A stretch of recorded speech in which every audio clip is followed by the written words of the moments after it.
15 years. That's what they gave me. For something I never did. 15 years of my life stolen. 15 years of staring at the sky through iron bars, remembering every face. The face of the detective who signed the false report. The face of the judge who couldn't even look at me. And the face of my own boss. The man who planned my arrest. They thought I would rot in prison. They thought I would break, die, disappear.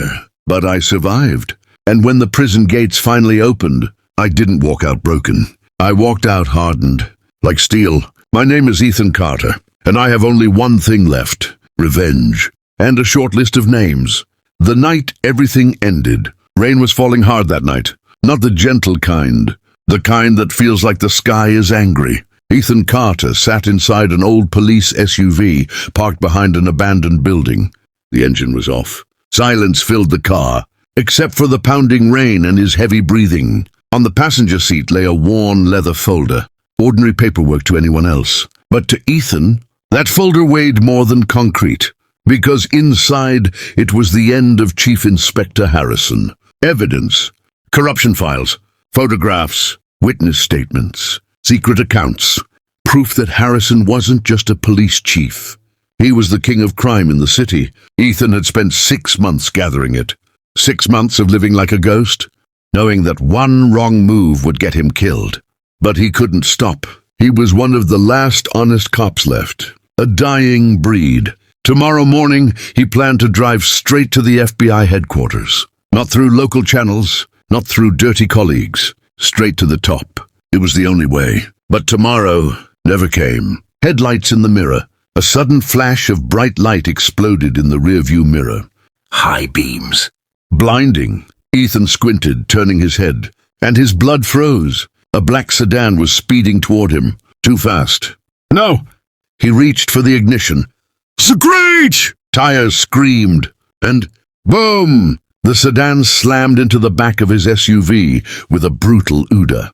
The vehicle shook violently. Ethan's head snapped forward. Before he could react, another car swerved in front, blocking the only exit. Trapped. Doors opened. 4 men stepped out into the rain, all wearing masks, all armed. One of them shouted, "Get out! Hands on the hood!" Ethan opened his mouth to speak, but the SUV door was ripped open. Strong hands yanked him out. A punch slammed into his stomach. All the air left his lungs. He fell face first into wet asphalt. Cold rainwater burned his cheek. Then, click, handcuffs, a voice he recognized. Well, Captain Carter. That voice, Ethan knew it. Slow, cold, poisonous. He lifted his head. Standing in front of him was Detective Marcus Shaw, Chief Harrison's right-hand man. Officially, Shaw was just a senior detective. Unofficially, he was the city's dirtiest fixer. He wore an expensive leather coat, shoes that cost more than Ethan's monthly salary. His face carried a smug smile. Shaw crouched down beside Ethan. "Working late, Ethan." Ethan spit blood into the rain. "You won't get away with this." Shaw laughed softly. "Get away with it?" Then he pointed toward the passenger seat. "That folder? Is that what this is about?" Ethan's eyes widened. Shaw reached inside the SUV and pulled out the leather folder, flipped through a few pages, smirked, then tossed it into a puddle. Paper soaked instantly, ink bleeding away. Ethan's entire life's work. Drowning in mud. "You think this matters?" Shaw said. "We are the system. The setup." Shaw stood up and nodded to one of his masked men. The man casually reached into his jacket, pulled out a thick plastic-wrapped package, and slipped inside the SUV. 2 seconds later, he stepped back out, holding it up. "Sir, during the search, approximately 1 kilogram of cocaine, and a firearm." He raised a Glock pistol, serial numbers scratched off. Ethan's heart stopped. "That's not mine." Shaw crouched again, whispering close. "Witnesses will appear. Evidence will match. And you will disappear." Overnight, a hero became a monster. That same night, Captain Ethan Carter was arrested. By morning, headlines were everywhere. Police captain turned drug lord. Cop linked to mayor's murder. The city was celebrating. Another bad cop caught. People didn't want truth. They wanted a villain, and Ethan was perfect. The cell. That night, Ethan was thrown into a narrow cell. One light bulb buzzed overhead. Walls damp, air thick with despair. He sat alone and whispered, "They think I'll break, but when I come back, I will burn them all." The next morning, I didn't wake up, because I never really slept. The jail cell wasn't quiet. It was alive, with dripping pipes, distant screams, metal doors slamming, and the sound of my own thoughts tearing me apart. I sat on the cold bench, wrists bruised from the cuffs. One question kept repeating in my mind: how fast can a man's life be destroyed? Apparently, in less than one night. The interrogation. They came for me before sunrise. 2 guards opened the door. "Carter, move." I was dragged down a hallway that smelled like bleach and fear. They pushed me into a small room. A single table. 2 chairs. A flickering light above. And sitting there, a young detective in a cheap suit. His eyes wouldn't meet mine. He wasn't here to investigate. He was here to perform. He flipped open a folder. Not my folder. A prepared one. He cleared his throat. "Captain Ethan Carter, you are accused of transporting narcotics and illegal firearms." I leaned forward. "This is a setup. Marcus Shaw planted everything." The detective didn't react. He just kept reading. "Evidence confirms your fingerprints on the package." My jaw tightened. "That's impossible." He slid a paper across the table. "Forensics report, signed and sealed." I stared at it. My name, my prints, official stamps. A perfect lie. "You forged it," I whispered. He shrugged. "It's already filed." Then he leaned in slightly, lowering his voice. "Confess, Ethan. Make it easier. If you cooperate, you might get 10 years instead of 15. I laughed. A dark, bitter sound. "I'm not signing something I didn't do." His expression hardened. "Then you'll get the full sentence." I stood slowly. "You're destroying an innocent man." His eyes flickered. For 1 second, I saw guilt. Then it vanished, and he pressed a button. Guards entered immediately. The interrogation was over. Not because they got answers, because they didn't need any. The lawyer they gave me. 2 days later, my defense attorney arrived. A man in his 50s, sweaty, tired eyes, a wrinkled tie. His name was Mr. Collins. He sat across from me, sighing heavily. "Ethan, this is bad." I stared at him. "You're my lawyer. Do something." Collins shook his head slowly. "There are 3 witnesses. Drugs, a murder weapon, and ballistics are matching the pistol to the mayor's shooting." My blood turned cold. "They connected me to the mayor's murder?"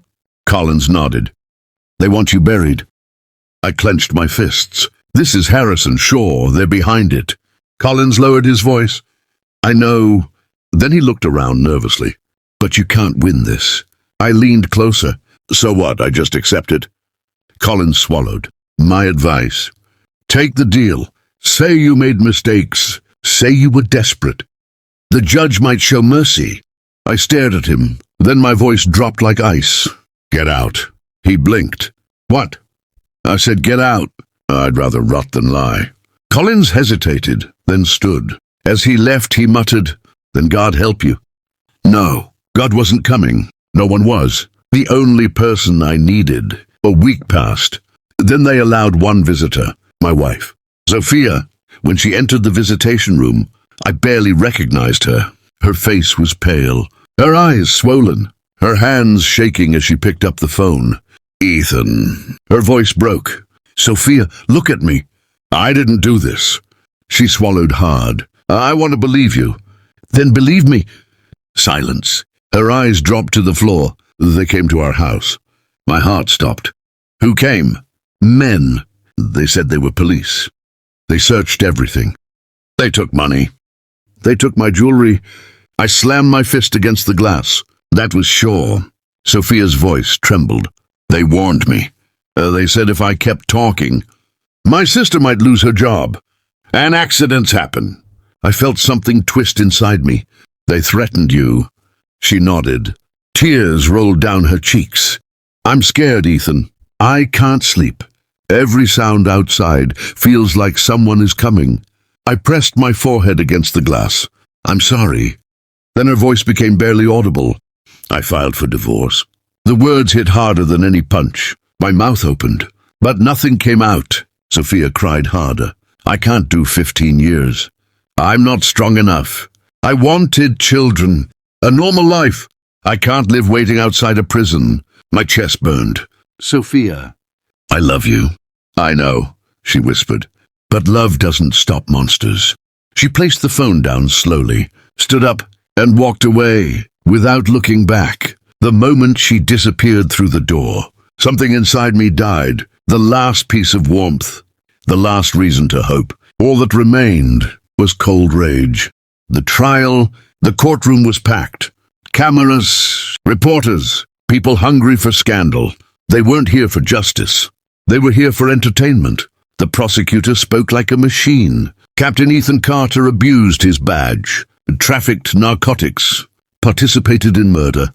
One witness after another stepped up. A drug addict, a paid liar, a terrified shop owner, all repeating the same script.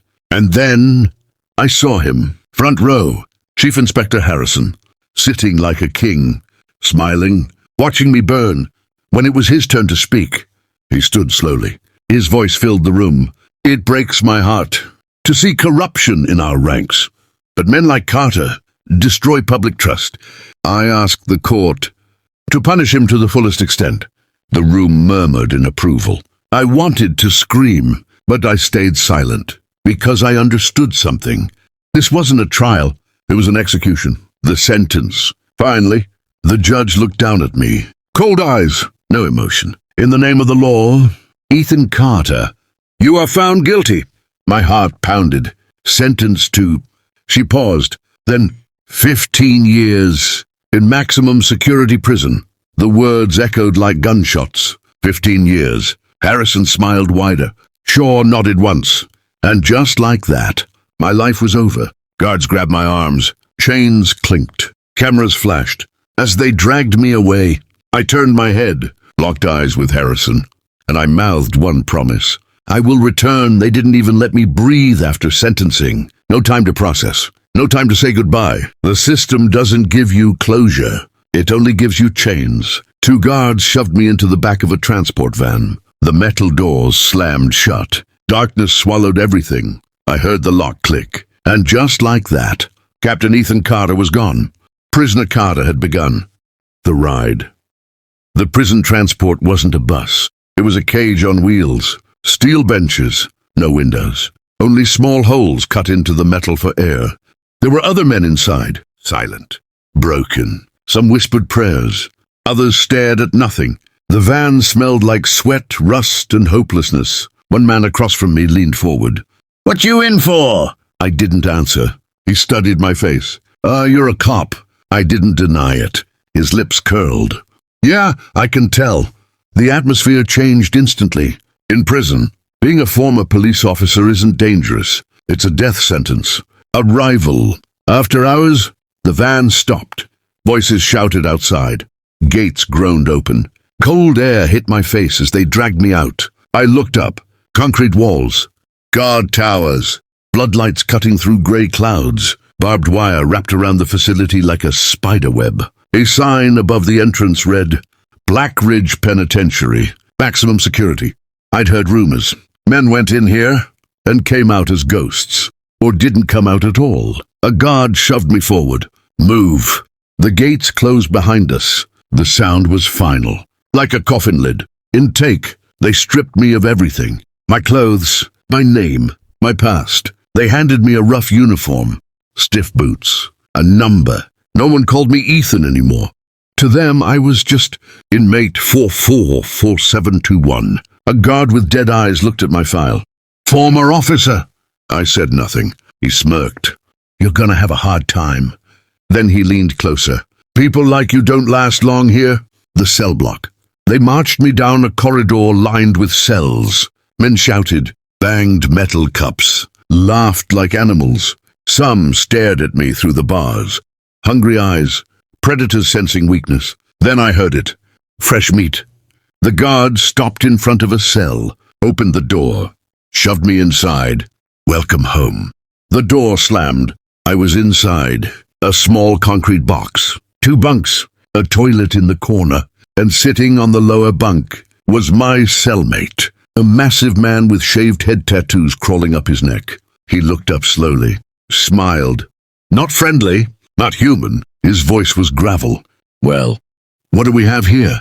The prison boss. Word spreads fast in prison. By the next morning, everyone knew the new guy was ex-law enforcement. That makes you a target. A prize. At lunch, I sat alone. Plastic tray. Cold food. I barely touched it. The room was loud. Violence hiding under every sound. Then the noise shifted. Silence rippled outward. Someone important was coming. I looked up. A group of inmates walked toward me. At the center was a giant, at least 6'5", built like a tank, scar running down his cheek. His name was Brutus Kane, the most feared man in Blackridge. Rumor said he'd killed 3 people inside already, and never got punished, because Brutus didn't just run prisoners. He worked with the guards. He was the king of the yard. He stopped right in front of me, looked down like I was nothing. So, this is the cop. I stayed quiet. Brutus crouched slightly. I run this block. If you want to survive. You pay. He gestured to my tray. Food. Commissary. Respect. I didn't move. He smiled wider. And you keep your eyes down. Because in here, you're not a captain. You're a worm. The men around him chuckled, waiting for me to submit, waiting for fear. But fear was something I left behind in court. I stood slowly, met his eyes. My voice was calm. No. The laughter stopped. Brutus blinked. No? I stepped closer. I'm not paying you anything. A murmur spread. Brutus's smile faded. You got guts, cop. Then his voice turned sharp. Or you're stupid. He raised his fist. A punch meant to break bones. I didn't block. I moved. Fast. Years of training never leave your body. I ducked under his swing and drove my elbow into his ribs. Hard. Brutus grunted, shock flashing across his face. I followed instantly, a brutal punch to his jaw. Crack. His head snapped sideways. The room erupted. His men charged me. I didn't hesitate. One came from the left. I slammed my knee into his stomach. He folded. Another grabbed my shoulder. I spun and smashed his nose with the heel of my palm. Blood sprayed. Chaos exploded. Guards shouted. Inmates roared. Brutus stumbled forward again, enraged. I grabbed his collar and drove my forehead into his face. Bone met bone. He collapsed. The prison king hit the floor. Silence. Men stared. No one could believe it. The cop had dropped Brutus Kane. The consequences. Guards rushed in. Batons swinging. Down, down! I felt a baton smash into my back. Then another. I fell. Hands grabbed me, dragged me away. Brutus lay bleeding behind me, but I saw it in his eyes. Not anger, respect, and something darker. A promise. This wasn't over. Solitary. They threw me into solitary confinement. A hole. No light. No sound. Just concrete and breathing. A guard stood outside. You just signed your death warrant, Carter. I leaned back against the wall. Blood on my lip. Pain everywhere. But inside, I felt something else. For the first time in weeks, I didn't feel helpless. I whispered to myself, if I die in here, I die standing. Ending hook in the darkness. I closed my eyes, and I saw Harrison's face. Shaw's smile. The courtroom. Sophia walking away. 15 years. They thought prison would erase me, but prison was doing something else. It was forging me, turning me into a weapon. And one day, that weapon would point outward, toward the men who buried me alive.